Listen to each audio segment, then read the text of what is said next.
জি, আসসালামু আলাইকুম। আমি ডক্টর ইফতিখার। আমি একজন ইউএস ডক্টর এবং মেডিসিন জেনারেল ফিজিশিয়ান। সো আলহামদুলিল্লাহ আজকে আসলেই এটা খুবই ভালো একটা মুহূর্ত আমাদের জন্য। কারণ আমরা সব ডক্টর হিসেবে চেষ্টা করি যে রোগীটাকে কতটা বেটার সার্ভিস দেওয়া যায়, বা রোগী যখন এসে বলে যে স্যার আমি চিকিৎসা পেয়ে আমার ভালো লাগছে বা উন্নতি, এটা কিন্তু আসলে আমাদের জন্য একটা প্রশান্তির বিষয়। সো সেখান থেকে আজকে আমরা যে কেসটা দেখতে পেলাম, তো আশা করছি, তো 2 মাস গেল, আরো আমরা কমপক্ষে 2 মাস ফ্রিকুয়েন্ট তারপর সামনের ফলো আপে আমরা প্ল্যানিং করব।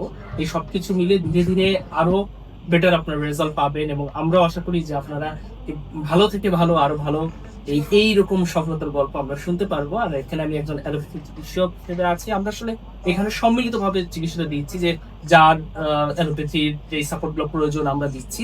আসলে আমাদের মূল লক্ষ্যটাই হচ্ছে পেশেন্ট যেন সর্বোচ্চ সেবাটা পায় এবং তারা যত দ্রুত সম্ভব এই জটিল জটিল রোগগুলো থেকে যেন মুক্তি পায়।